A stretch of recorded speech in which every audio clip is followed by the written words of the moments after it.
আল্লাহ তাআলা বলেন যখন বয়স মজবুত হলো এবং 40 পূর্ণ হলো, ওয়াবালাগা 40 সানা, যখন 40 পূর্ণ হলো, পৌঁছে গেল, তখনই একজন ব্যক্তির উচিত তার সমস্ত কাজকর্ম পরিকল্পনা চলাফেরা আখিরাতমুখী করা।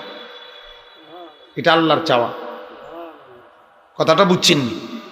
যারই বয়স কত হলো 40, তারই উচিত এখন থেকেই তার চিন্তাধারা পরিকল্পনা আখিরাতমুখী। 15 থেকে 40 গবেষকদের কথা হলো জীবনের সূর্য, জিন্দিগির দুপুর, জিন্দিগির ঝলমলে সময় হলো 15 থেকে 40, এই 25 বছর। 25 বছর না, এই 25 বছর অনেক কিছু করা যায়, অনেক লাভ ফাল দেওয়া যায়, অনেক দৌড়ঝাঁপ দেওয়া যায়। 24 ঘন্টার মধ্যে 22 ঘন্টাই মেহনত করা যায়। জিন্দিগির দুপুর এটা। সকালবেলাও মানুষ কাজ প্রস্তুতি নেয়, বিকাল বেলাও মানুষ কাজ থেকে অবসর নেয়, দুপুরের টাইম, আলোকিত টাইমটাতে কাজ করে খুব। জীবনের সবচেয়ে গুরুত্বপূর্ণ সময় হলো এই 25 বছর, 15 থেকে 40। আর হাদিসের মধ্যে আছে আল্লাহ তাআলা প্রত্যেকটি মানুষকে পূর্ণ হায়াত যতদিন দিছে অতটুকু পূর্ণ হায়াতের ব্যাপারেও প্রশ্ন করবে হাসরের মাঠে। আবার এই যৌবনের এই মাঝের যে টাইমটা, এটার ব্যাপারেও প্রশ্ন করবে। আলাদা দুইটা প্রশ্ন। একটা হলো তোমারে মোট দিছি আমি 60 বছর, পুরা 60 বছরের হিসাব দাও। আরেকটা বলবে আল্লাহ আমি তোমাকে যৌবন দিছি 25 বছর, এটার হিসাব দাও। আলাদা দাও। আন উমরিহি ফিমা আফনাহু ওয়া আন শাবাবিহি ফিমা আবলাহু।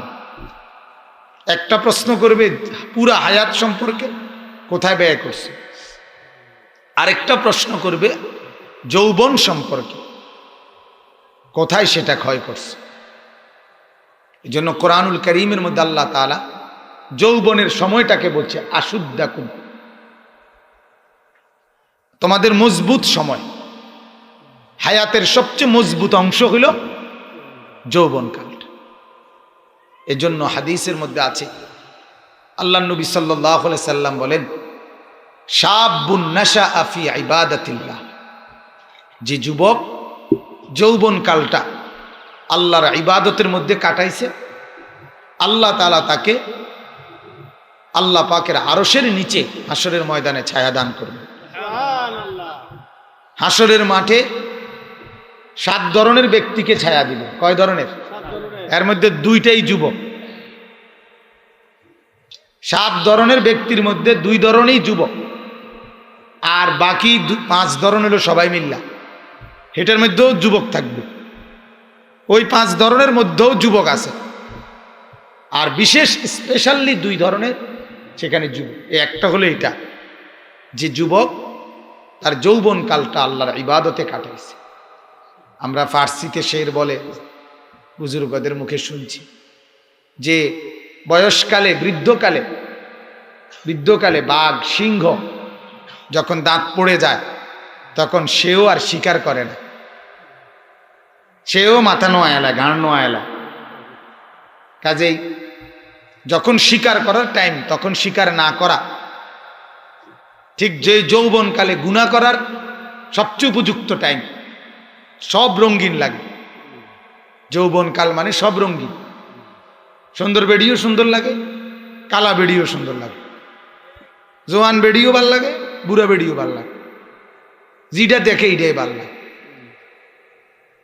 বোঝেন নাই কথাটা? এটাকে যৌবন বলে। আর শাবাবু জুনুন, যৌবনকে পাগলামি বলা হয়।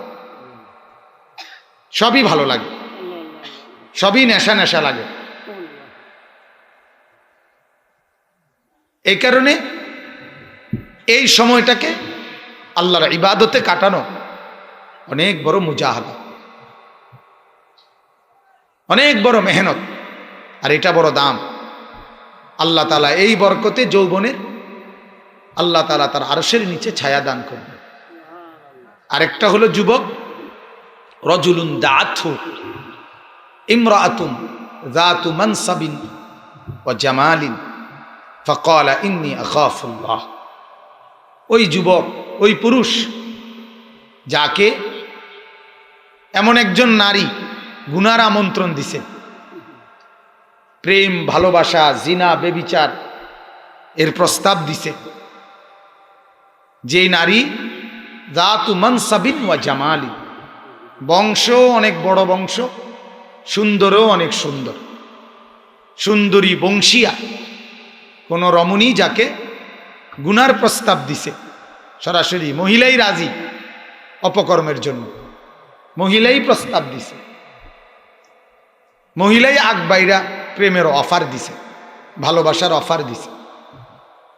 আল্লাহ রাসূল সাল্লাল্লাহু আলাইহি সাল্লাম বলেন, ওই অবস্থায় যেই যুবক, যেই পুরুষ বলতে পারে ইন্নী আখাফুল্লাহ, আমি আল্লাহকে ভয় করি, আল্লাহ রাসূল সাল্লাল্লাহু আলাইহি সাল্লাম বলেন সেই যুবককে আল্লাহ তাআলা তার আরশের নিচে ছায়া দান করবে। সুবহানাল্লাহ। এটা অনেক বড় হিম্মত। হিম্মত আমরা কিতাবে পড়ছি, এক বুজুর্গ ছিলেন ইব্রাহিম মিশকি, ওনার নাম রাহমাতুল্লাহ আলাইহি। মানে উনি এক নারীর ফাঁদ থেকে বাঁচার জন্য যৌবনকালে নিজের শরীরে, কিতাবে আছে এই ঘটনাটা, আরবি কিতাবেও আছে, এক নারীর ফাঁদ থেকে বাঁচার জন্য যৌবনকালে ওই নারী তখন ওনাকে ঘরে আবদ্ধ করে ফেলছে, তখন বাথরুমের পায়খানার ময়লা সমস্ত শরীরে মাইখা ফেলছে, ফলে ওই মহিলা ওনাকে ছেড়ে দিছে। আর সেই থেকে ওনার যখন পাক পবিত্র হইছে, ওই যে ওনার শরীর থেকে মেশকের গ্রান বের হইছে, এই জন্য ওনার নামে হইছে ইব্রাহিম মিশকি, মেশকের গ্রানওয়ালা ইব্রাহিম। ইব্রাহিম ওনার নাম ছিল। আল্লাহ তাআলা তাকে এরকম সুগ্রানওয়ালা বানায়। তো আমার বলার উদ্দেশ্য হলো, জিন্দিগির হায়াতের সময়টাকে গনিমত মনে করা, গনিমত মনে করা। হায়াতের সবচেয়ে গুরুত্বপূর্ণ টাইম যৌবন, এটাকে কদর করা। 40-এর পর থেকেই পরন্ত সময়, শরীর দুর্বল হয়, অসুস্থ হয়। আমার পিঠে ব্যথা, মেরুদণ্ডের শেষ হাড়ে ব্যথা, পিঠেও এখন ব্যথা, আমার কোমরেও ব্যথা। আমি আলাদা একটা সিটে এটা বসতে হয়। আমি যখন প্রথম এটা ডাক্তারে দেখাইছি, তখন বড় FCPS ডাক্তার, উনি আমার প্রথম জিজ্ঞাসা করছে, হুজুর বয়স কত? আমি বলছি স্যার 40 শেষ হয়েছে। উনি বলছে তাহলে এখন থেকে হুজুর বাকিটা হায়াত, রোগ শোক এটার লেগে রেডি হয়ে যান। মানে যৌবনের ঘোড়া আর ঘুরবে না, রঙিন ঘোড়া শেষ। এখন থেকে এই আজকে এইটা, কালকে এইটা, এই জাতীয় কিছু সুবিধা অসুবিধা নিয়েই বাকিটা হায়াত চলতে হবে। এজন্য বাপ, আমার অনুরোধ প্রত্যেকের কাছে, নিজেদের জিন্দিগির সময়কে কদর করা চাই। আহা, এক এক সেকেন্ড আমাদের জীবন থেকে চলে যাচ্ছে। আমাদের প্রত্যেকের উচিত হায়াতের এই সময়গুলোকে কদর করা। ছেলেরাও, বুড়ারাও, জওয়ানরাও, মারাও, বোনেরাও, সবাই মিলে কদর করলে সময়কে, হায়াতকে, তাইলেই লাভ। এই যে মাহফিলগুলো, ওয়াজ বলেন, তাফসির বলেন, চতুর্দিকে জুম্মার বয়ান বলেন, ওলামায়ে কেরামের সমস্ত মেহনত, চতুর্দিকের দিবারাত্রি যত মেহনত, মসজিদ, মাদ্রাসা, খানকা, পীর মাশায়েখ, আউলিয়া বুজুর্গ, জিকির, তসবিহ, বয়ান, নসিহত, তাফসির, আলোচনা, সব কিছুর মাকসাদ আখিরাতমুখী করা। কি বলেন? এই ওলামায়ে কেরামের মেহনত সবটার খোলাসা কি? আখিরাতমুখী, পরকালমুখী করা। আমাদের মধ্যে পরকালের অনুভূতি কলিজার মধ্যে বসানো। এটা যদি না হয় তো কোনো লাভ নেই, লাভ নেই, এটা কোনো ফায়দা নেই। এজন্য আমার অনুরোধ, আমরা প্রত্যেকেই ইনশাআল্লাহ ওয়াজ মাহফিলে, যে আমি এই জন্য প্রতিদিন 2 মিনিট হলেও এই কথাটা বলি, যে আজকে ওয়াজ মাহফিলগুলো আখিরাতমুখী চিন্তা চেতনার থেকেও, ওয়াজ মাহফিলের মধ্যে এই যে দোকানপাট, এই বুট বাদাম, খেলনা, কসমেটিক্স, এই জাতীয় জিনিসপত্রের ভিড়ে আসলে ওয়াজ মাহফিলের মূল যে প্রাণ, লক্ষ্য, উদ্দেশ্য, এটা অনেকটা হারায় যাইতেছে। মকসদ থেকে আমরা দূরে চলে যাচ্ছি। হাদিসের মধ্যে আছে, হযরত ইরবাজ ইবনে সারিয়া রাদিয়াল্লাহু তাআলা আনহু, ইরবাজ একজন সাহাবীর নাম, উনি বলেন, পরিষ্কার হাদিস, ওয়াজানা রাসূলুল্লাহ সাল্লাল্লাহু আলাইহি ওয়াসাল্লাম, তিনি বলেন যে আল্লাহ রাসূল সাল্লাল্লাহু আলাইহি সাল্লাম আমাদের মাঝে ওয়াজ করলেন। কি করলেন বলেন না? ওয়াজও তো কইতে শর্মায় হুজুররা, এখন প্রোগ্রাম কর, প্রোগ্রাম। আমার প্রোগ্রাম ছিল, ওটা প্রোগ্রাম। আমারে যখনই কেউ বলে হুজুর আজকে প্রোগ্রাম কোথায়, আমি না, আমার কোনো প্রোগ্রাম নেই। কি করতে তো আজকে বয়ান করতেন না? আমি জি, বয়ান তো আছেই। কথা বুঝেন? প্রোগ্রাম কি? আমার অনেক সময় কেউ জিজ্ঞাসা, প্রোগ্রাম হুজুর একটা প্রোগ্রাম দেওয়ার জন্য, হ্যাঁ যাও, যাবে কি বনের প্রোগ্রাম, না বিস্কুট খাওয়ার, না চা খাওয়ার, এগুলোই তো প্রোগ্রাম। মাহফিল বলতে এবড়া শর্মা, ওয়াজ বলতে এটা মনে পুরান পুরান শব্দ, প্রোগ্রাম। বাপরে, প্রোগ্রাম করে হেবেটা, মতো ডেইলি প্রোগ্রাম, আরে প্রোগ্রাম করে। অথচ সাহাবী বলতেছেন আল্লাহ নবী সাল্লাল্লাহু আলাইহি সাল্লাম আমাদের মাঝে কি করলেন? ওয়াজানা, ওয়াজানা, ওয়াজ করলেন। কোরআনুল কারীমের সূরা নাহল একটা সূরা আছে, এই সূরার মধ্যে আছে আল্লাহ নিজে বলতেছেন, ইয়াইজুকুম, আমি আল্লাহ তোমাদেরকে ওয়াজ করছি। ইয়াইজুকুম লাআল্লাকুম তাযাক্কারুন। প্রত্যেক জুমার মসজিদে ইমাম সাহেব জুমার খুতবার মধ্যে লাস্টে, দ্বিতীয় খুতবায় শেষের দিকে এটা পড়ে, এই আয়াত, এটা ইবাদাল্লাহ রাহিমাকুমুল্লাহ ইন্নাল্লাহা ইয়া'মুরু বিল আদলি ওয়াল ইহসান ওয়া ইতা'i যিল কুরবা ওয়া ইয়ানহা আনিল ফাহশাই ওয়াল মুনকারি ওয়াল বাগি ইয়াইযুকুম লাআল্লাকুম তাযাক্কারুন। এটা পড়ে আল্লাহ বলেন আমি ওয়াজ করতেছি। তাহলে ওয়াজ এই শব্দটা নিজের জন্য আল্লাহ ব্যবহার করছে। রাসূলুল্লাহ সাল্লাল্লাহু আলাইহি সাল্লামের জন্য ওয়াজ শব্দটা কি করা হয়েছে? তাহলে এটা দামি না প্রোগ্রাম দামি? কোনটা দামি বলেন না? প্রোগ্রাম তো যে কোনো প্রোগ্রামই হইতে পারে, যে কোনো কিছুকে ওয়াজ বলা যায়, ঠিক না বলেন? তো বলতেছিলাম, ওই সাহাবী বলেন, ওয়াজানা রাসূলুল্লাহ সাল্লাল্লাহু আলাইহি ওয়াসাল্লাম, ইরবাজ, আল্লাহ রাসূল সাল্লাল্লাহু আলাইহি ওয়াসাল্লাম আমাদের মাঝে ওয়াজ করলেন। জারাফাত মিনহাল উয়ুন ওয়া ওয়াজিলাত মিনহাল কুলুব, এই দুইটা শব্দ ব্যবহার করছেন উনি।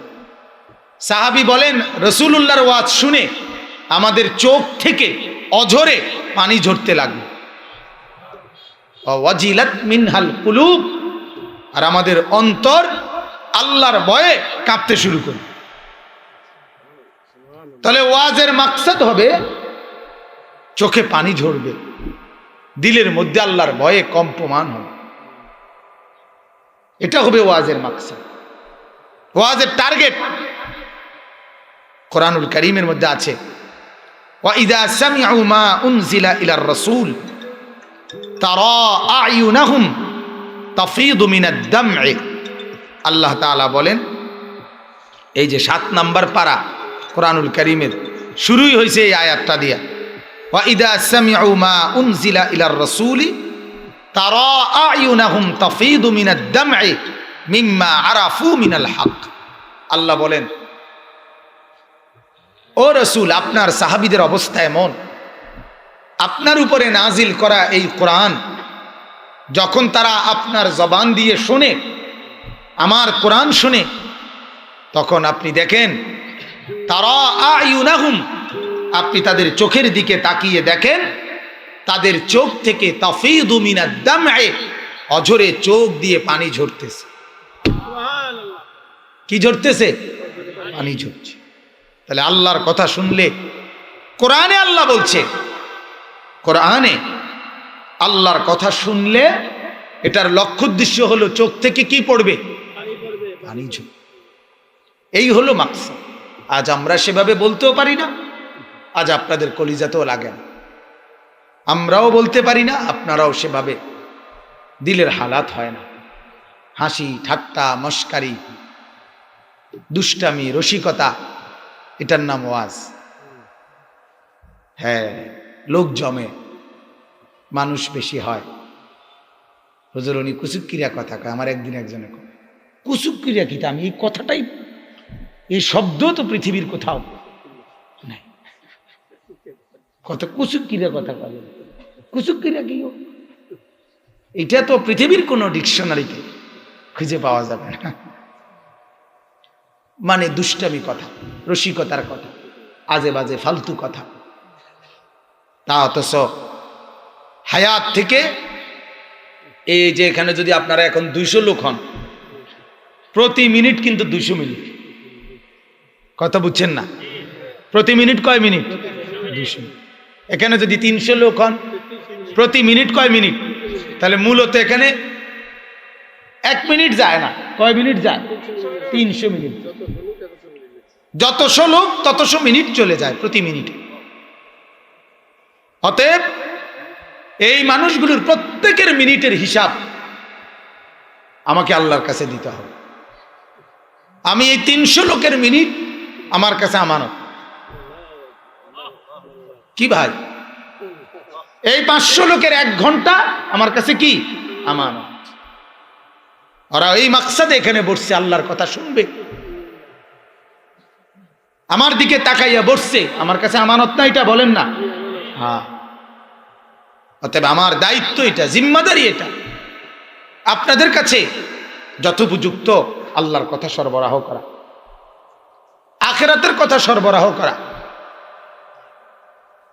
রাসূলুল্লাহ সাল্লাল্লাহু আলাইহি ওয়াসাল্লাম শুইছে কম্বল গায়ে দিয়ে, আল্লাহ তাআলা ওইখান থেকে তুলে দিছে নবীকে, ইয়া আইয়ুহাল মুদাসসির, ও কম্বল পড়া নবী আমার, ওঠেন, কুম, ওঠেন, ফাআনজির, আমার বান্দাদেরকে আল্লাহর ভয় দেখান, আখিরাতের ভয় দেখান, জাহান্নামের ভয় দেখান।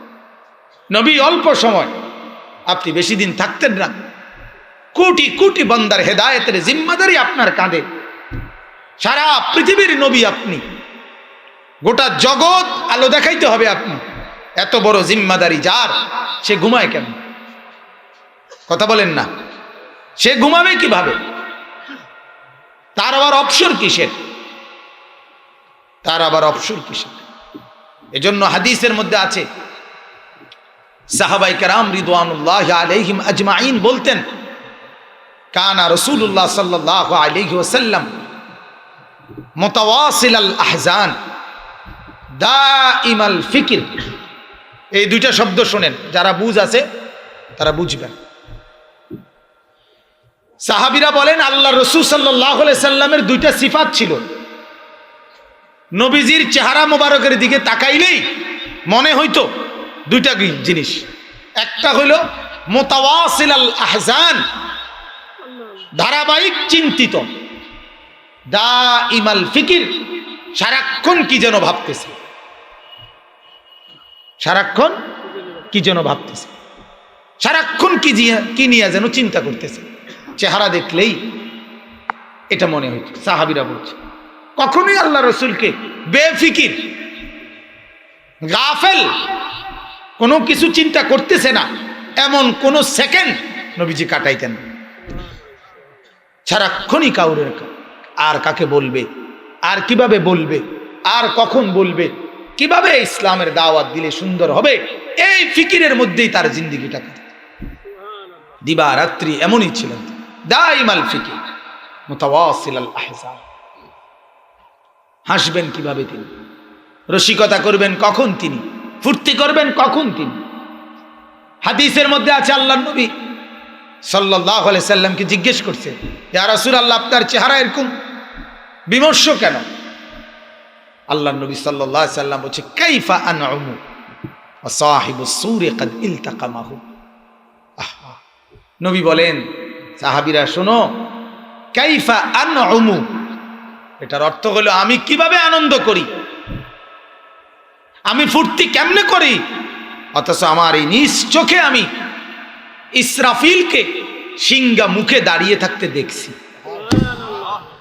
সাহিবুস সূর, সূর মানে হলো যে সিংহা ফু দিবে, সাহিব মানে সিংহাওয়ালা।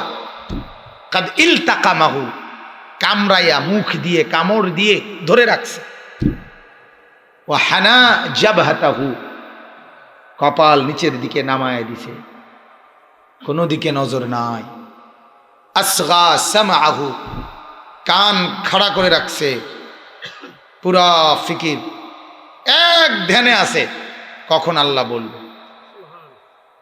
নজর চোখের নিচের দিকে, কান খাড়া আল্লাহর কিসের দিকে, অর্ডারের দিকে, আর মুখে সিংহা। যেদিন থেকে বানাইছে সেদিন থেকে আজও, এখন থেকে কিয়ামত পর্যন্ত। আল্লাহ রাসূল সাল্লাল্লাহু আলাইহি সাল্লাম বলেন, ইয়ান্তাজিরু, সে অপেক্ষা করছে, মাতা ইউমারু বিন নাফখে, কখন তাকে ফু দিতে বলা হবে। এরকম প্রস্তুত অ্যাটেনশন ইসরাফিল। সেই অবস্থায় আমি ফুর্তি করি কি, আমি বিড়ি খাইতেছি, এই অবস্থা যদি ফু দিয়া লাই, কত বলেন না, আমি গালি দিচ্ছি, এই অবস্থায় যদি ফু দিয়া লাই, আমি অপকর্মের মধ্যে আছি, এই অবস্থায় যদি ফু দিয়ে দেয়। আমার শায়েখ আরিফ বিল্লাহ আল্লামা মুফতি মুশতাকুর নবী সাহেব হযরত বলেন, যেই বাসগুলো, রাস্তার বড় বড় বাসগুলো সম্পূর্ণ হাওয়ার উপরেই তো চলে, মেশিনই তো এটা, হ্যাঁ, এই অবস্থায় পুরাটা গাড়ি রঙিন টেলিভিশন এটার ভেতরে নাচতেছে, আর এই মানুষগুলো এটার দিকে তাকায় রয়েছে। আহা বদনসিব, যদি এই মুহূর্তে গাড়িটা অ্যাক্সিডেন্ট হয় তাহলে কি অবস্থায় হলো, এই মানুষগুলো কি অবস্থায় হলো। আল্লাহর নাফরমানি করা অবস্থায় মৃত্যু আসে, এক সেকেন্ডে, এক মিনিটে হিসাব বদলে যায়। আমি সেদিন ব্রাহ্মণবাড়িয়া থেকে গত সপ্তাহের আগের সপ্তাহে রাত্রে বয়ান শেষে ফিরে আসতেছিলাম আমার এই গাড়িতে, ওই যে মাধবপুর মিরপুর ওইখানে কাছাকাছি একটা ট্রাক আমরা দেখছি, সামনে পাশে পুলিশের গাড়ি ছিল, হাইওয়ে পুলিশের গাড়ি দাঁড় করানো। এই ট্রাক আমরা কাছে আসতে আসতে ট্রাকটা সাইড দিয়ে গেছে গা। আমার ড্রাইভারও সজাগ, আমিও সজাগ, আমরা পিছনের আমার ভাই তারাও সজাগ, আমরা সবাই সজাগ, কথা বলতেছি। এই অবস্থায় সামনে আরেকটা ট্রাক দাঁড়ানো ছিল, যে এটা আমরা দেখছি না, একেবারে হার্ড ব্রেক করতে গিয়ে বাম দিকে চাপ দিছে গাড়ি, আমার গাড়ি। পরে ব্রিকফিল্ড ছিল এখানে, এটা আদলার স্ট্রাইক করা, এটার ভিতরে গাড়ি ঢুকে গেছে, একবারে কাত হয়ে গেছে। মানে আর এক সুতা, 1 ইঞ্চি কাত বেশি হইলে আমরা উল্টায় যাই, আমি সহ।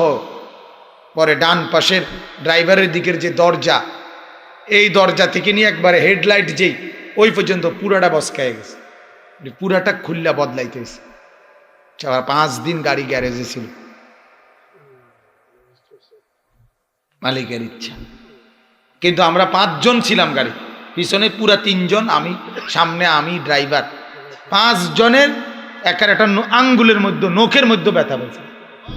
আলহামদুলিল্লাহ। কি হয়েছে? গাড়ি নষ্ট হয়েছে, কি হয়েছে? এত কোনো বিষয়ই না। আমার বুঝাইতে চাইলাম, জিন্দিগি এমন, এক এক মিনিটে জিন্দিগির হিসাব কিতাব কি হয়ে যায়, পরিবর্তন। মুহূর্তের হাসি কান্নায় পরিণত হয়, ঠিক না? আল্লাহ রাসূল সাল্লাল্লাহু আলাইহি সাল্লাম এই জন্য বলছে, আমি গাফিল হব কেমনে, আমি ফুর্তি করব কেমনে? ইসরাফিল তো রেডি।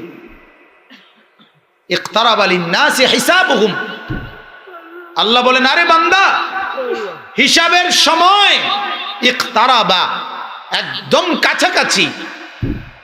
আহুম ফি গাফলাতিন মুরিদুন, এখনো কেন গাফলতের মধ্যে আমার থেকে বিমুখ হয়ে আছো? সেজদা করবে কখন বান্দা? আমাকে ডাকবে কখন? রাসূলুল্লাহ সাল্লাল্লাহু আলাইহি ওয়াসাল্লাম যখন আসছেন পৃথিবীতে, তিনি তখন বলে গেছে বুইস্তু আনা ওয়াস-সাআতু কাহাতাইন।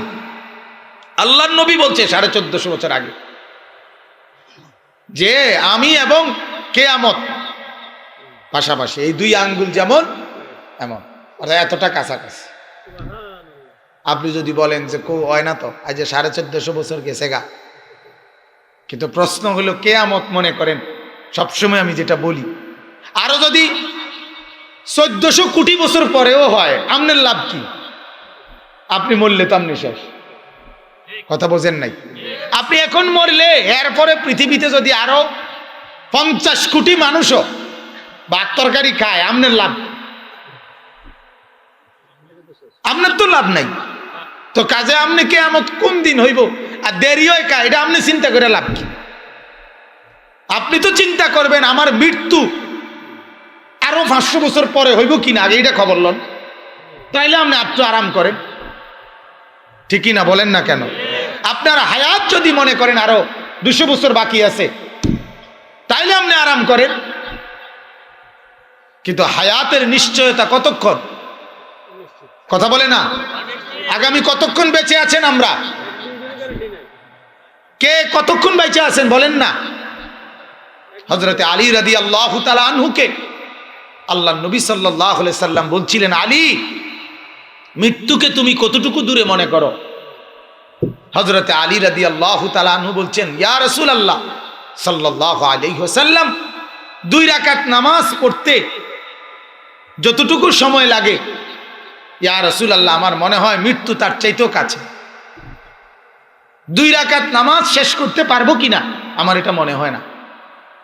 আল্লাহ নবী সাল্লাল্লাহু আলাইহি সাল্লাম বলেন, আহা আফসুস আলী, বড় আফসুস, মৃত্যুকে তো তুমি অনেক দূর মনে করো, অনেক লম্বা মনে করতেছ। 2 রাকাত নামাজ পড়বা তবুও মৃত্যু হবে না, এত দূর মনে করে ফেলছো? আল্লাহ রাসূল সাল্লাল্লাহু আলাইহি সাল্লাম বলেন, বরং ডান দিকে সালাম ফিরাবার সময়, বাম দিকে যখন সালাম ফিরাবা, মৃত্যু তোমার ডান পাশের সালাম থেকে বাম পাশে ফেরত দেওয়ার সুযোগও দিবে না। মৃত্যু তার চাইতে কাছাকাছি, তারও নিকটে, তারও নিকটে। এজন্য আমরা প্রত্যেকেই, আমার ভাই, আমি প্রতিদিন এ কথা বলি, রাত দিন এ কথা বলি, হাসি ঠাট্টা তামাশা মজাক মস্কারি রসিকতা, এটা যেন আমাদের ওয়াজের মধ্যে মাকসাদ না হয়, ঠিক আছে না? ইনশাআল্লাহ এই ফিকির যেন থাকে আমার, আখিরাতের ফিকির, পরকালের ফিকির। পৃথিবীর সব জায়গায় তো তামসা চলতে আছে, অটোর ড্রাইভার পর্যন্ত গান চালায়, তামসার বাকি রইল কি? মোটরওয়ালা রিক্সা হেইতেও তো আপনার গান চালা, আর তামসার বাকি রইল কি? কথা বলেন না কেন? কটকটি বেশির নাও তো কি বেছে, গান লাগায় বেশ। বাদাম বলা হয় যে বাদাম, হ্যাঁ, তেও তো গানে গানে বাদাম বেছে, কথা বুঝছেন কি? বাদামও তো বেছে গানে। তামসা তো দুনিয়ায় সব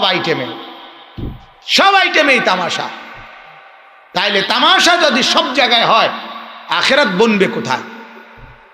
কোথাও কি আখেরাত দরকার নাই? বলেন না। এজন্য মাহফিলগুলো যেন মসজিদের জুমার বয়ান, মাহফিল, মাদ্রাসা, খানকা, ওয়াজ, নসিহত, এগুলো যেন হয় আখেরাতের কি ভাবনার ফিকিরের জায়গা। এটা যেন কমপক্ষে তামসা না হয়, বলেন ইনশাআল্লাহ। আল্লাহ আমাদেরকে তৌফিক দান করেন। তো বলতেছিলাম সূরা মরিয়ম, এই সূরার নাম। মরিয়ম একজন নেককার আল্লাহ তাআলার প্রিয় বান্দি, তার নাম। হযরতে ঈসা আলাইহিস সালামের মা, ওনার নাম হলো মরিয়ম। আল্লাহ তাআলা তার পছন্দের প্রিয় একজন বান্দি হযরতে মরিয়ম। এজন্য আল্লাহ তাআলা রব্বুল আলামিন ওনার নামেই সরাসরি কোরআনুল কারীমের একটা সূরার নামকরণ করছেন। সুবহানাল্লাহ। এটা নারীর প্রতি আল্লাহ পাকের বিশেষ মূল্যায়ন, সম্মান। একজন নারীর নামে কোরআনের একটা সূরার কি করছেন? নামকরণ করে আল্লাহ তাআলা নারীকে দামি বানাইছেন। পৃথিবীতেও আমরা এটা দেখি, কারো নামে বিভিন্ন রোড, সেতু, ব্রিজ নামকরণ করা হয়, হয় কি না বলেন? তো এই নামকরণের কারণে তাকে সম্মান জানানো হয়, ঠিক না? তো ঠিক আল্লাহ পাক রব্বুল আলামিন সাইয়্যিদা মারইয়াম আলাইহিস সালামকে ওনার নামে কোরআনের এই সূরাটার নাম রেখে ওনাকে বিশেষভাবে আল্লাহ তাআলা মূল্যায়ন করছেন। সুবহানাল্লাহ। নারীর প্রতি মূল্যায়ন আল্লাহ তাআলা সবচেয়ে বেশি করছে, সবচেয়ে বেশি করছে। কোরআনুল কারীমে নারীর জন্মকে, কন্যা মেয়ের জন্মকে আল্লাহ তাআলা বলছে তাবশীর, সুসংবাদ, সুসংবাদ। ওয়া ইদা বুশিরা আহাদুহুম বিল উনসা যাল্লা ওয়াজহুহু মুসওয়াদ্দান ওয়া হুয়া কাযীম।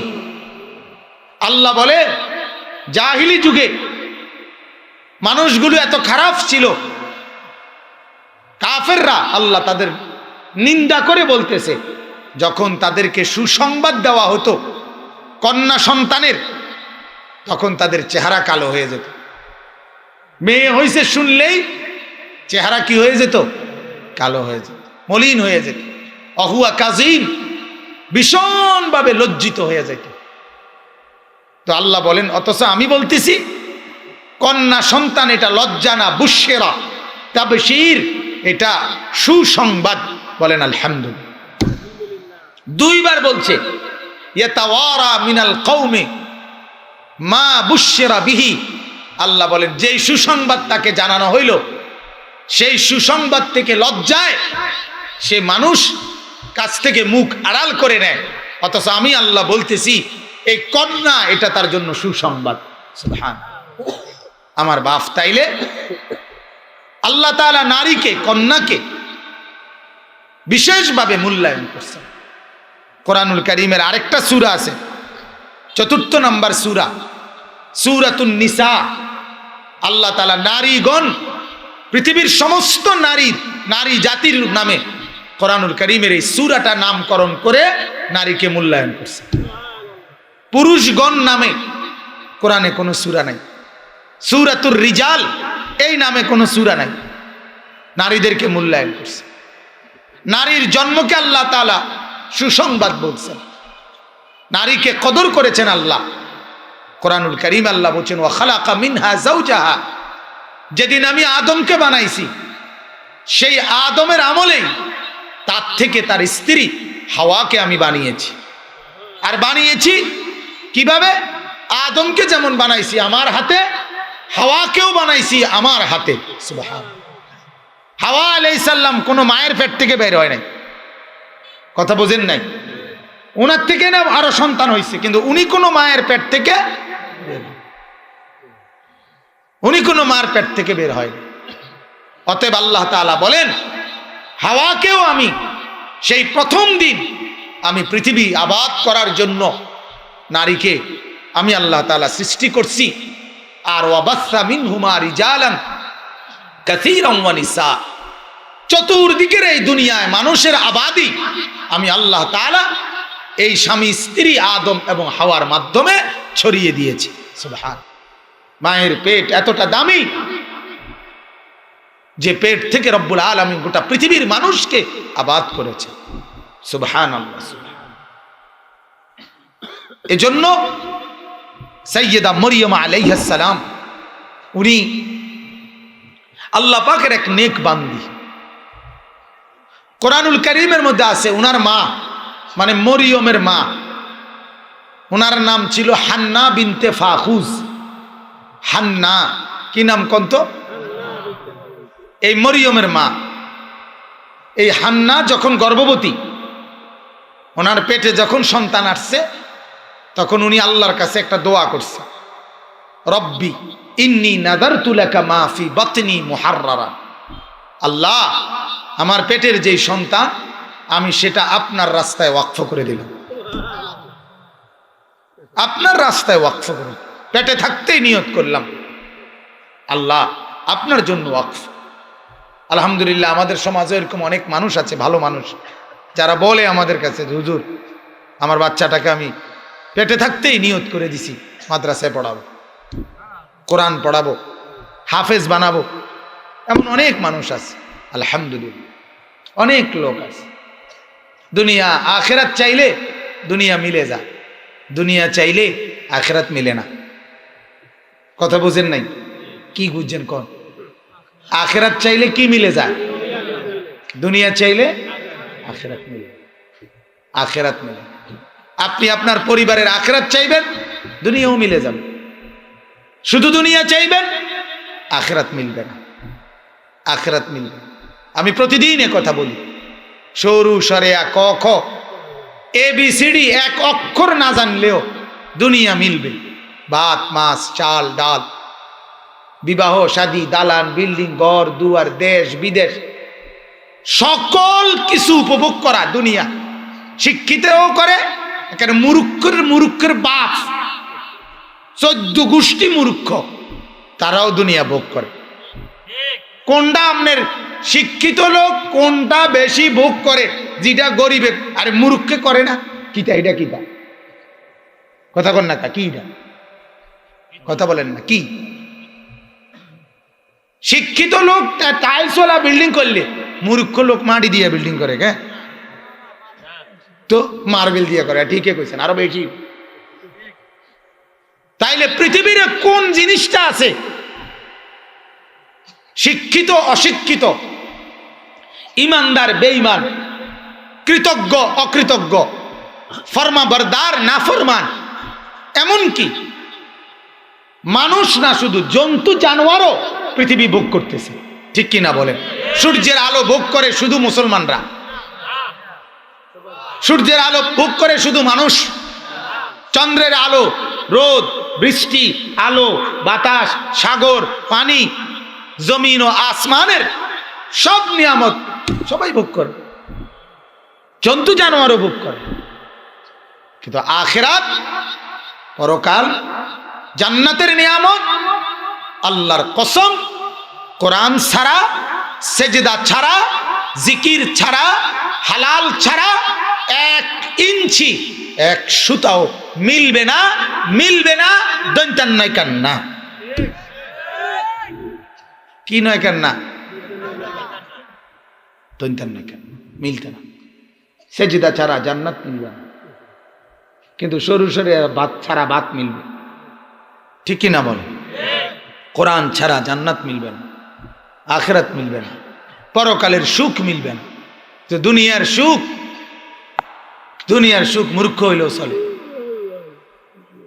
এজন্য বাপ বুঝতে শেখেন। প্রতিদিন বলি আমরা, 1000 বার বলি, 1,000 বার বলি, ঘুরে ফিরে তো একই কথা। অতএব ওই উনার মা হান্না নিয়ত করছে, ইন্নী নাযারতু লাকা মা ফি বাতনি মুহাররারা। আল্লাহ, আমার পেটের সন্তান তোমার রাস্তায় ওয়াকফ করে দিলাম। আর তখনকার যুগে নিয়ম ছিল, ওই যুগে সন্তান যদি আল্লাহর রাস্তায় ওয়াকফ করে দিত, তাহলে সবচেয়ে বড় বিষয় ছিল এই ওয়াকফ সন্তানকে মসজিদের খেদমতে লাগাইত। কিসের খেদমতে? মসজিদের খেদমত। আর যখন হান্না নিয়ত করল, তখন উনি মনে মনে নিয়ত করছে বাইতুল মুকাদ্দাস মসজিদ, ফিলিস্তিনে মসজিদে আকসা যেটাকে বলে, ওই মসজিদের খেদমতে তাকে ওয়াকফ করবে। এখন সন্তান হইছে, ফালাম্মা ওয়াদাআত, যখন সন্তান হলো, উনি দেখলেন এটা মেয়ে। তো কি হইল? মেয়ে হইল। কোরআনে আছে সূরা আলে ইমরানে, উনি সরাসরি বললেন আল্লাহকে, ইন্নী ওয়াদাতুহা উনসা, আল্লাহ এটা কি হইল? এটা মেয়ে হইল। আমি তো তোমার জন্য ওয়াকফ করছিলাম মাওলা, তোমার ঘরের মসজিদের খেদমতে দেব, বাইতুল মুকাদ্দাস, মসজিদে আকসা। আর মেয়েকে কেমনে দেব? আল্লাহ তাআলা কোরআনে বলেন, আল্লাহু আ'লামু বিমা ওয়াদাআত। হান্না, তুমি কি প্রসব করছো এটা আমি জানি।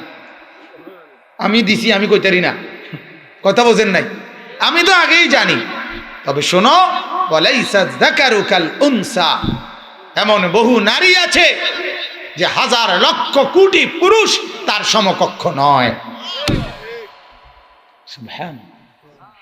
আমি আল্লাহ তাআলা চাইলে ইজ্জত আমি দেই।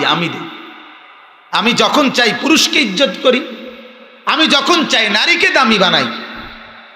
আমি ইচ্ছাটা ইজ্জত হাত পাও ঠ্যাং ঠুং মাথা মুতার ভিত্তিতে না, ইজ্জত আমার ভিত্তিতে, আমার ভিত্তিতে। অত ইজ্জু মান তাশাউ আতুযিল্লু মান তাশা। আমি ইজ্জত দেই, আমি বেইজ্জতি। ইজ্জত কে দেয়? আবার বলেন, বেইজ্জতি কে করে? হ্যাঁ, কুলিল্লাহুম্মা মালিকাল মুলক তুতিল মুলকা মান তাশাউ ওয়া তানজিউল মুলকা মিম্মান তাশাউ ওয়া তুইজ্জু মান তাশাউ ওয়া তুযিল্লু মান তাশাউ। এখানে একটা আশ্চর্য কথা আছে, সুন্দর কথা। আল্লাহ তাআলা বলছে চারটা জিনিস এখানে, কথাটা মনোযোগ দিয়ে বোঝেন। আল্লাহ বলেন, আমি যাকে চাই তাকে রাজত্ব দেই। কি দেই? আমি যাকে চাই তার থেকে রাজত্ব ছিনিয়ে নেই। আমি যাকে চাই তাকে ইজ্জত দেই। আমি যাকে চাই তাকে বেইজ্জতি করি। কটা হলো? এখানে তাফসীরে একটা কথা আছে, আল্লাহ তাআলা আলাদা আলাদা বলছে কথাটা। এই কারণে এটা বুঝতে হবে, আল্লাহ বুঝাইছে যাকে আমি রাজত্ব দেই তার লগে আমি ইজ্জত দিতে হইবে। রাজত্ব মানে ইজ্জত না, এটা না, আমি এটা আলাদা কইছি। অর্থাৎ রাজত্ব পাওয়ার পরেও ইজ্জত দেওয়া না দেওয়া এটা আমার আলাদা চ্যাপ্টার। এজন্য আমি ইচ্ছে করলে রাজত্বের লগে ইজ্জতও দিতে পারি, আবার ইচ্ছে করলে রাজত্বের লগে বেইজ্জতিও করতে পারি। বুঝছেন মাওলানা সাহেব? এই জন্য আলাদা আলাদা। নেতাগিরি ফাইলেই জানলে খুব দামি হয়ে যাবেন, ইজ্জত পাবেন তার কোনো নিশ্চয়তা নাই। নেতা হইছে টিকারি, মানুষে কয় সিটার, আমার কথা কয় না। নেতা হইছে ঠিক আছে, এবারে মানুষে কয় বাটফার, তো কি লাভ হইল? হ্যাঁ, তুতিল মুলকা মান তাশা। এজন্য আল্লাহ বলে, দেখো ফেরাউনকে আমি বাদশাহী দিছি, ইজ্জত দেই নাই। মা কথা কয় না? নমরুদকে আমি বাদশাহী দিছি, কি দেই নাই? বেলালকে আমি বাদশাহী দেই নাই, ইজ্জত দিছি। বেলাল বাদশাহ না, কিন্তু দামি। রাবেয়া বসরি বাদশাহ না, দামি দামি। বুঝলেন? বোঝা উচিত দাম আর ইজ্জত আল্লাহ পাকের কাছে। আহা মুসলমান, বুঝে না এটা? আল্লাহর নাফরমানির মধ্যে দাম খুঁজে, আল্লাহর নাফরমানির মধ্যে দাম খুঁজে। অবৈধ সম্পদ উপার্জন করবে, হত্যা করবে, খুন করবে, লুণ্ঠন করবে, হারাম রোজগার করবে, ধোঁকা দিবে, প্রতারণা করবে, চুরি করবে, ডাকাতি করবে, সম্পদ লুণ্ঠন করবে, এটার মধ্যে নিজে ইজ্জত খোঁজে না। না, ইজ্জত খুঁজতে হবে কার কাছে? আল্লাহর কাছে, আল্লাহর কাছে। সেদিন এক বুজুর্গের জবানে বয়ান শুনতেছিলাম, আশ্চর্য বয়ান। উনি এত সুন্দর কথা বলছেন যে গোটা পৃথিবীর উম্মত, শুনেন কথাটা, সমস্ত উম্মতে মুহাম্মদী রাসূলের উম্মত সবাই দোয়া চায়, আল্লাহ নবীর সাথে হাসর কইরেন। বুঝেন না? কার সাথে? আপনারা চান না এটা? আর নবী কি বলে জানেননি? নবী কয়, আল্লাহ গরিবের সাথে আমার হাসর কইরেন। ঠিক না? ওয়াহশুরনি ফি জুমরাতিল মাসাকিন, আল্লাহ রাসূলের দোয়া এটা। আল্লাহ গরিবের সাথে আমার হাসর করুন। সবাই চায় আমার সাথে হাসর হোক, আমি চাই গরিবের সাথে হাসর হোক। তো যদি রাসূলুল্লাহ সাল্লাল্লাহু আলাইহি সাল্লাম গরিবদের মাঝে দাঁড়ান, তখন সেই গরিবরা হাসরের ময়দানে কি পরিমাণ দামি হবে।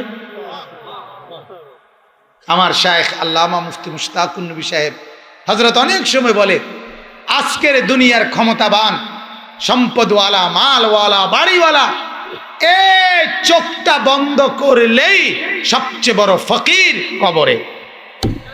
আজকের দিনহীন, দিন মজুর, খেটে খাওয়া মানুষ, কিন্তু আল্লাহকে রাজি করছে, ইবাদত করছে, চোখটা বন্ধ করলেই কবরে বাদশাহ। কবরে কি বলেন না, বাদশাহ। এই জন্য আল্লাহ বলেন, ওয়ালাইসা যাকারু কাল উনসা, আরে বহু কন্যা, বহু মেয়ে হাজারো লাখো পুরুষের চাইতে কি উত্তম। তুমি আমারে বলতে হবে না, বরং তোমার এটা মেয়ে আমি জানি, কিন্তু তোমার এই মেয়ে মরিয়ম হাজারো লক্ষ পুরুষের চাইতেও কি দামি, আমার কাছে মর্যাদাবান। আমি আল্লাহ তাআলা তাকে দিয়ে আমার মুজিজা দেখাবো, আমি আল্লাহ আমার কুদরত দেখাবো তাকে দিয়ে, সুবহানাল্লাহ। আর সেই কুদরতের নামই হলো ঈসা আলাইহিস সালাম। সেই কুদরতের নাম কি? ঈসা। আল্লাহ তাআলা পৃথিবীবাসীকে তার কুদরত দেখাবে। আল্লাহ তাআলা প্রথম কুদরত দেখাইছেন। আল্লাহ বলেন, আমি মা আর বাপ ছাড়া আমি মানুষ তৈরি করতে পারি, আদম। আমি নারী ছাড়া মানুষ তৈরি করতে পারি, হাওয়া। আমি পুরুষ ছাড়া মানুষ তৈরি করতে পারি, ঈসা। কথা বলেন না, কি ছাড়া? আল্লাহ তাআলা বলেন, আমার মুজিজা, আমার কুদরত দেখাবার জন্য আমি মরিয়মকে পছন্দ করেছি, সুবহানাল্লাহ। ওয়াসফাকে আলা নিসাইল আলামিন। আল্লাহ জানাইছে কোরআনে, মরিয়ম, ইয়া মারইয়াম উকনুতি লিরাব্বিক, হে মরিয়ম তুমি তোমার রবের অনুগত হও। আল্লাহ তোমাকে পৃথিবীর লক্ষ কোটি নারীদের মাঝে আল্লাহ তোমাকে বাছাই করেছেন। ওয়াসফাকে, আল্লাহ বাছাই করেছেন কাকে? মরিয়মকে। ঈসা আলাইহিস সালাম আল্লাহ তাআলার কুদরতের এক নিদর্শন। আল্লাহ তাআলা দেখাইলেন পৃথিবীবাসী, আমি ইচ্ছে করলে স্বামী ছাড়া, পুরুষ ছাড়া শুধু নারীর থেকে সন্তান দিতে পারি। আমি ইচ্ছা করলে নারী ছাড়া, আমি ইচ্ছা করলে সন্তান, আরে মানুষ বানাইতে পারি, হাওয়া। আমি ইচ্ছা করলে নারী পুরুষ ছাড়া আদমকে বানাইতে পারি, সুবহানাল্লাহ। তাহলে মরিয়মের ব্যাপারে আমি এই কথাটা বললাম। এক্ষেত্রে আমাদের জন্য উপদেশ কি? আমাদের জন্য উপদেশ, কন্যাকে দুর্বল, অসহায়, লজ্জা অথবা অপছন্দের মনে না করা। যার ঘরে মেয়ে আছে, যার কন্যা সন্তান আছে, সে এটাকে বরকতময় মনে করে। কি মনে করা বলেন না? আল্লাহ তাআলা ইচ্ছে করলে তুমি যদি এই কন্যাকে আখিরাতের উপায় মনে করো, তাহলে এই কন্যা তোমাকে, বাবাকে, এই মেয়েটা তার মেয়ের বাবাকে জান্নাতে কোনারে পৌঁছাবে, রাসূলের সাথে পাশাপাশি রোমে পৌঁছায় দিবে, পাশাপাশি মেয়ে পৌঁছায় দিবে। হ্যাঁ, হাদিসে আছে, আল্লাহ রাসূল সাল্লাল্লাহু আলাইহি ওয়াসাল্লাম বলেন, যেই কন্যার বাপ, যেই মেয়ের বাপ তার মেয়েকে দিন শিখায়, তরবিয়ত করে, আখলাক শিখায়, দিনদার পর্দানশীল বানায় দেয়, তার চরিত্র গঠন করে দেয়, উপযুক্ত স্বামীর হাতে তুলে দেয়, আল্লাহ রাসূল বলেন, হে মেয়ের বাপ, এমন বাবা তোমারকে আমি ওয়াদা দিলাম, এই দুই আঙ্গুলের মাঝে যেমন কোনো ফাঁকা নাই, আমি রাসূল জান্নাতে তোমাকে সাথে নিয়ে এইভাবে কাছাকাছি থাকবো। শর্ত হইল তোমার কন্যাকে দিনদার বানাইতে হবে, আখলাকওয়ালা বানাইতে হবে। আজ মুসলমান তার মেয়েকে হাজারো ছেলের হাতে ছেড়ে দিছে। বেকুব, নিজের মেয়েটাকে কষ্ট করে খাইয়া পড়াইয়া, ছোট্টবেলা কোলের বাচ্চা মেয়েটাকে আদর করে করে বড় করে, আজ হাজারো রাস্তার অসভ্য লম্পট ছেলে এগুলোর ভোগের সামগ্রী, এগুলোর নজরের সামগ্রী, এগুলোর লালসার সামগ্রী বানায়া রাস্তা ছেড়ে দিছে। তে বেড়া দেখে তার মাইয়া বেপর্দা চলে, আর তে এরপরও ভাত খায়। বেটা ছাগল কোথাকার, বেটা নির্লজ্জ কোথাকার, বেহায়া। যার কন্যা বেহায়া তার ফ্যামিলিও বেহায়া, যার স্ত্রী বেহায়া তার স্বামীও বেহায়া, স্বামীও বেহায়া। বেটা কোন মুসলমানের বিবি বেপর্দা হইতে পারে না, কোন ইমানদারের মেয়ে বেপর্দা হইতে পারে না। প্রয়োজনে আমার জান চলে যাবে, প্রয়োজনে আমার লাশ জমিনে পড়বে, কিন্তু আমার বিবি বেপর্দা হবে কেন? আমার আত্মমর্যাদা নাই? অসভ্য ছেলেরা রাস্তায় দাঁড়াই আমার মেয়েরে দেখবো, এই জন্যই আমি দুনিয়াত বড় হয়েছি মিয়া, এই জন্যই আমি রোজগার করি। কেন কেন মিয়া? আজ হাজার হাজার ছেলে আমাদের মুসলমান, এদের আখলাক বরবাদ করে দিছে, এদের চরিত্র শেষ। এই নারী দেখতে দেখতে দেখতে দেখতে মোবাইলেও নারী, রাস্তাঘাটেও নারী, সর্বত্র যেদিকে নজর বুলায় মহিলার মহিলা, মহিলার মহিলা, বেপরদিকি। যুবক, নিজেকে তামসা মনে করো না, যারা বসছো এটাকে সফলতা মনে করো না বাপ। তুমি অনেক নারী দেখো, মোবাইলে ছবি দেখো, উলঙ্গ নর্তকী দেখো, তোমার মা কিছু বলে না, তোমার বাপ কিছু বলে না। আহা, তুমি বদনসিব, তুমি এটারে সফলতা পাইব না। তারা আমারে কিছু কয় না, তারাও বেকুব, তুমিও বেকুব, এই জন্য মাতে না। আমার বাপ হইলে এরম ছিল না, আমার মা এমন ছিল না। আমার মনে আছে, আমি একবার জীবনে মাদ্রাসার থেকে আসছি, আমাদের বাসা কুমিল্লা ঠাকুরপাড়ায়, বাসার বারান্দায় বসছি আমি মোড়া দিয়া। মা আমার ভিতরের থেকে বলতেছে, ফুত এদিকে ঘুরাবো, মানে উল্টিয়া ওইদিকে ফিরাবো, মার দিকে ফিরাবো। তা আমি ফিরা বৈশা বললাম, মা কি হইছে? ও ওই ঘরের কামের মাইয়া তোর দিকে চাইয়া রয়েছে। আমি দেখিও নাই, তো মা দেখছে। মা বলছে, ফুত ঘুরাবো, এটা মা আমার, যার জিন্দিগির সন্তানের নজরদারি করছে। এখনো এখনো আজ 41 বছর বয়স, আমার 4টা সন্তান আছে, এখনো আমার মা আমার বাসায়, আজকে প্রায় 10-12 দিন বাসায় আমার, এখনো ফজরের নামাজের সময় আজও আমার আগে আমার মাই আমার উড়াইছে। আজকেও ফজরের নামাজ, ওই যে আমার আরেক ভাই আছে এখানে, আপন ভাই, ওই আমার বাসায় আছে আজকে কয়েকদিন, তার ফ্যামিলি নিয়ে। জিজ্ঞাসা কর, তারও উঠাই মা।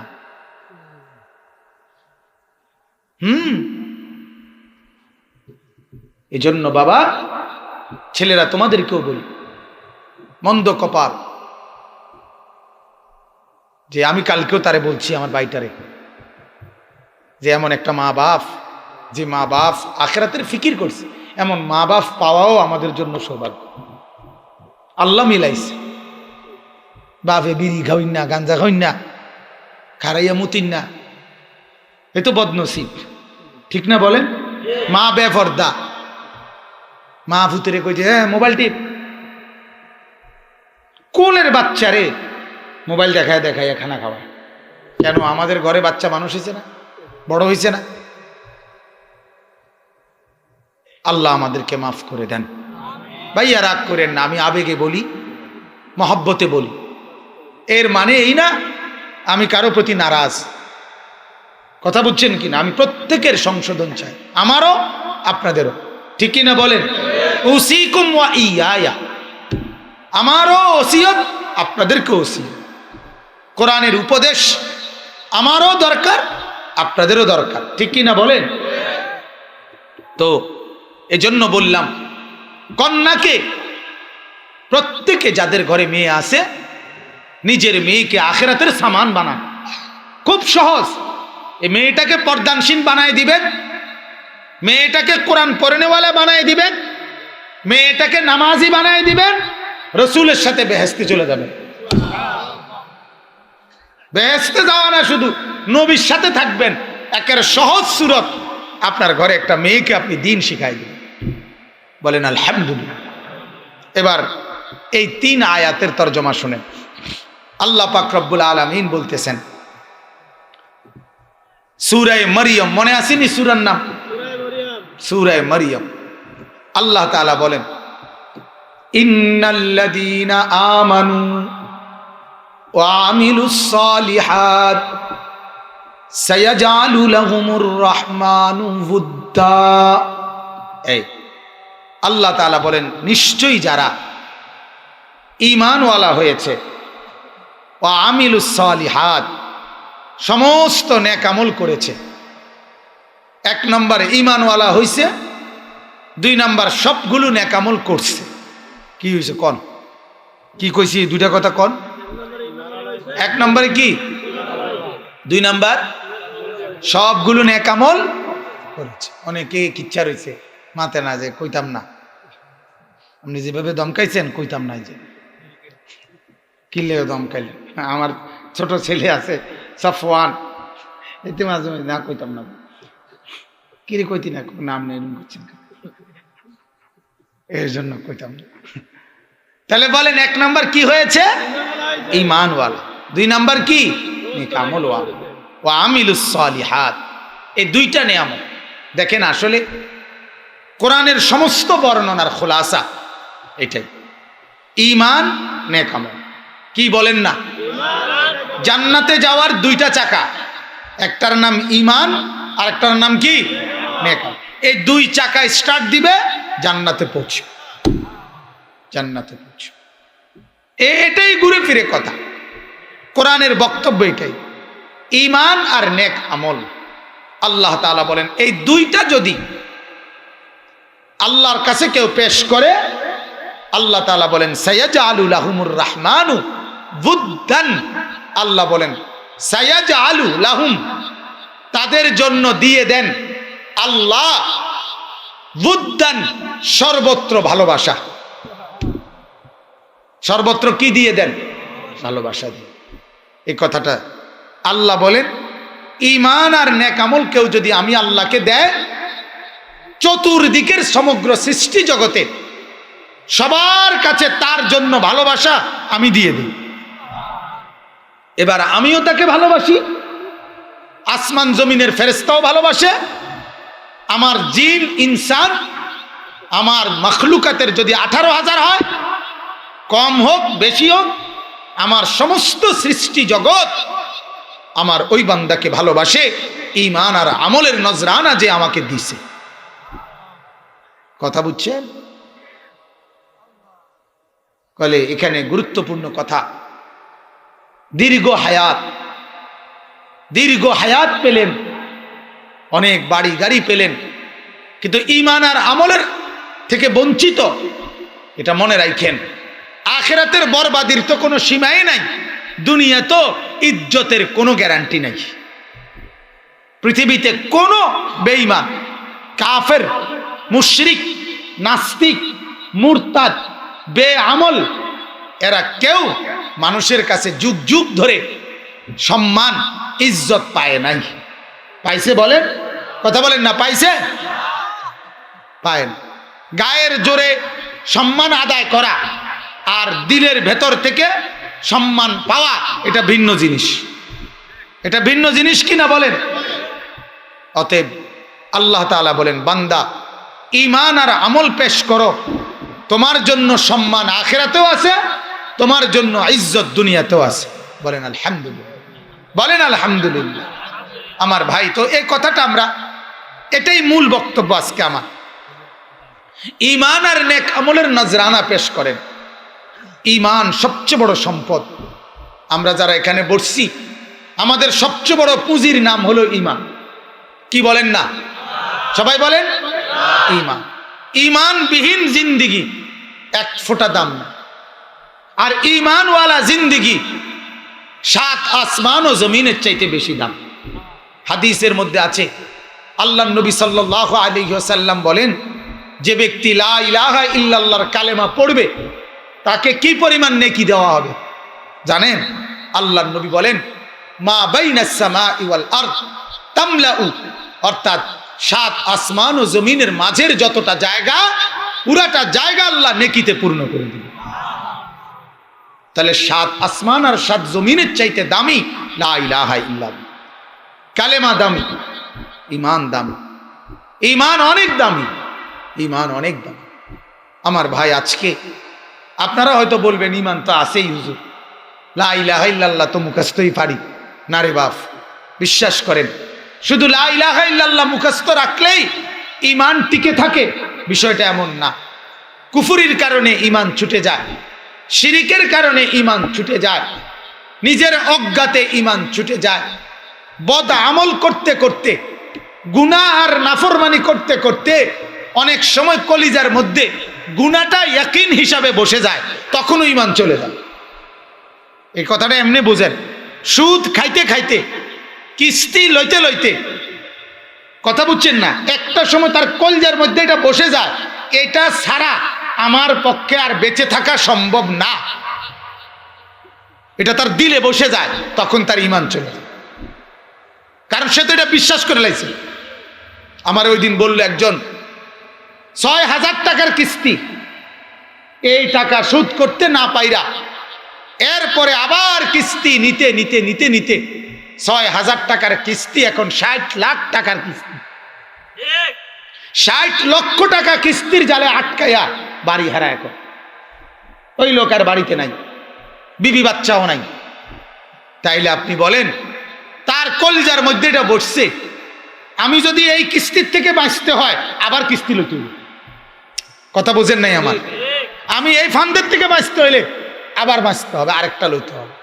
ওই যে মাদকাসক্ত কেন্দ্র, যেগুলো মাদকাসক্ত নিরাময় কেন্দ্র, মানে যেখানে নেশাগ্রস্ত লোকদেরকে চিকিৎসা দেয়, তারার চিকিৎসার নিয়ম হলো নেশার এই মদ, গাঁজা, ফেন্সিডিল, এগুলো নেশা, এগুলো কমায়, একটু একটু একটু করে করে করে কম কম কম কমায়, টেলিভিশনও দেখতে দেয়, গান বাদ্য শুনতে দেয়, আর নেশা একটু একটু কমাইতে কমাইতে কমাইতে কমাইতে যখন আর মনে করেন আধা গ্লাস বা আর এক ফা খাইলে সারে হইতেন, তখন এখন অনেকটা সুস্থ, এখন মাশাল্লাহ দিলে, এখন কি আগে যে পুরা বোতল মারিয়ে দিত, এখন আর কি মারে না, পুরা বোতলটা ছাইড়া দেয় না, এখন অল্প দিলে হয়।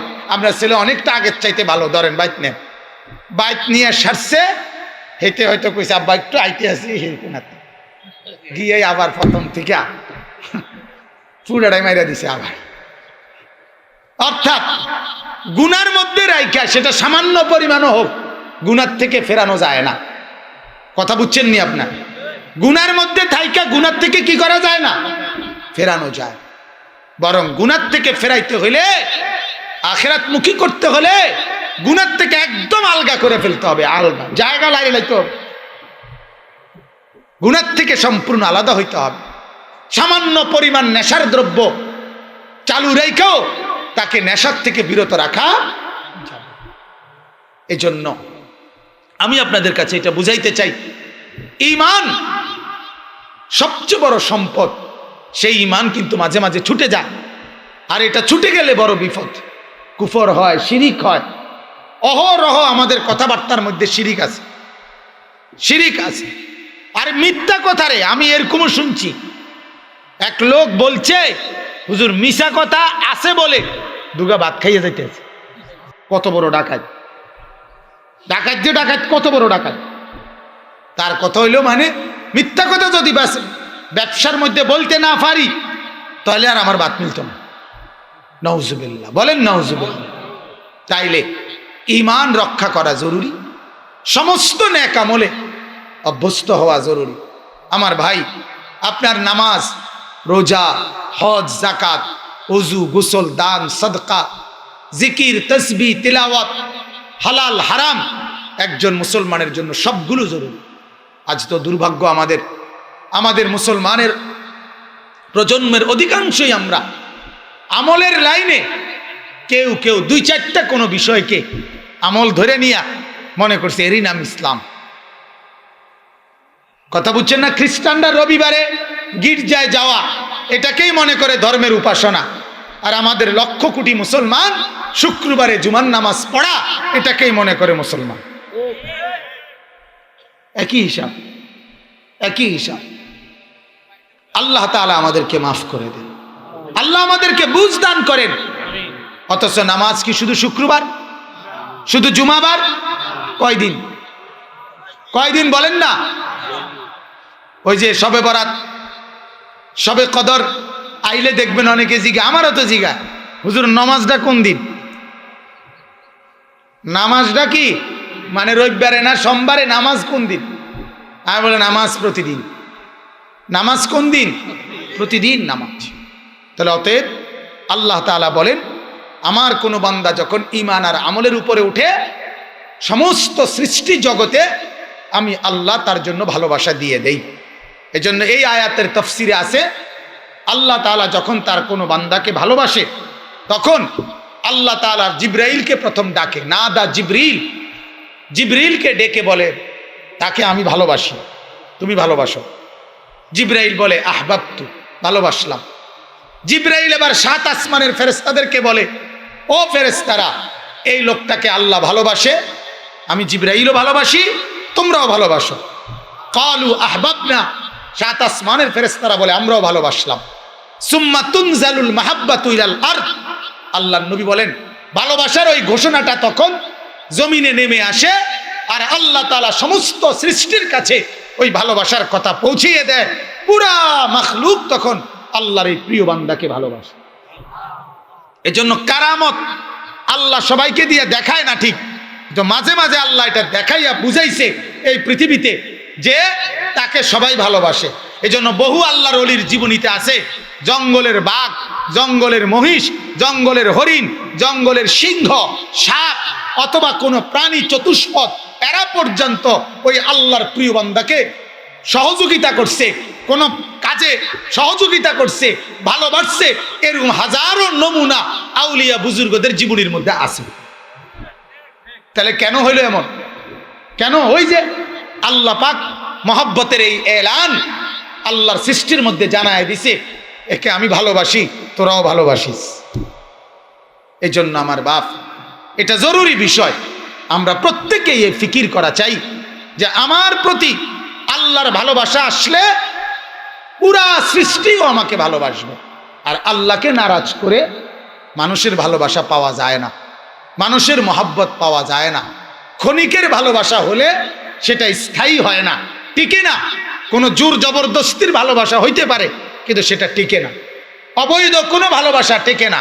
পৃথিবীতে আজ পর্যন্ত, আজকের এই দিন পর্যন্ত অবৈধ প্রেম পীড়িত করে বিয়ে করছে এমন নারী পুরুষের জীবন মৃত্যু পর্যন্ত সুখের হয়েছে এমন একটা নমুনাও পৃথিবীতে নাই, একটাও নাই, একটাও নাই, একটাও নাই। আল্লাহকে নারাজ করে সুখ পাওয়া যায় না, আল্লাহকে নারাজ করে প্রকৃত ভালোবাসা পাওয়া যায় না, আল্লাহকে সেজদা না করে, গোলামি না করে দাম পাওয়া যায় না ভাইয়া, দাম পাওয়া যায়। আমি তো নিয়মিত বলি, 800 বছর আগের রাবেয়া বসরি আজ 800 বছর পরেও আমাদের কাছে সম্মানিত, ঠিক কি না বলেন? কিন্তু এই 800 বছরে কত সুন্দরী নারী পৃথিবী থেকে গেছে, বেপর্দা নিজেদের রূপ যৌবন দেখাইছে। আজকের এই দিন পর্যন্ত দেখা যাবে তারা আজ পৃথিবীতে তাদের নাম কেউ নেয় না, কোনো কুত্তাও তাদের নাম নেয় না, কুত্তাও নাম। পৃথিবীর কত শাসক, কত বাদশাহ, কত রাজা, কত সম্রাট, কত প্রতাপওয়ালা, যাদের চোখের ইশারায়, আঙ্গুলের ইশারায় উঠতো নামতো মানুষ, তাদের নাম আজ কোনো জানোয়ারেও নেয় না। কিন্তু আল্লাহর পেয়ারা বান্দাদের নাম, আল্লাহর পাকের বান্দাদের নাম আজও মানুষ। খাজা মঈনুদ্দিন চিশতি ওই আজমিরে, যিনি আল্লাহর ওলি ছিলেন, আজ পর্যন্ত ভারতীয় উপমহাদেশের কত শাসকের নাম কেউ জানে না, কিন্তু খাজা মঈনুদ্দিনের নাম সবাই জানে। কথা বলেন না, জানি কি না বলেন? বাগদাদের কত প্রেসিডেন্ট গেছে আইছে, কিন্তু কেউ নাম কইতে পারতো না, কিন্তু জুনায়েদ বাগদাদির নাম সবাই জানে। আব্দুল কাদের জিলানির নাম সবাই জানে, বাইজিদ বুস্তামির নাম সবাই জানে, সবাই জানে, 10 বছরের বাচ্চাটাও জানে। কে জানাইলো? কথা বলেন না। এত মানুষের কাছে প্রিয় বানাইলো কে? অতএব এটা মনে রাখে আমাদের বলা, আমরা চিল্লাইয়া জান দিয়া আমরা একই কথা বারবার বলতেছি, কারো গায়ে না লাগলে কোনো অসুবিধা নাই, দুনিয়া পার হয়।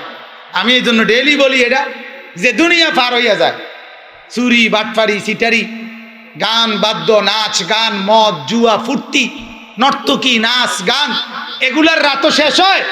আবার জিকির, তাহাজ্জুদ, তেলাওয়াত, কোরআন শরীফ পড়া, কান্নাকাটি, এগুলার রাতও কি হয়? শেষ হয় কি না? দুনিয়া আটকায় না কারো, দুনিয়া আটকাবেও না কারো, আখেরাত আটকাবে। আখেরাত কি? ইমানদারের আখেরাত সামনে আগাবে, বেঈমান আর নাফরমানের আখেরাত আটকায় যাবে, আখেরাত আটকায় যাবে। আল্লাহ আমাদেরকে বুঝার তৌফিক দান করেন।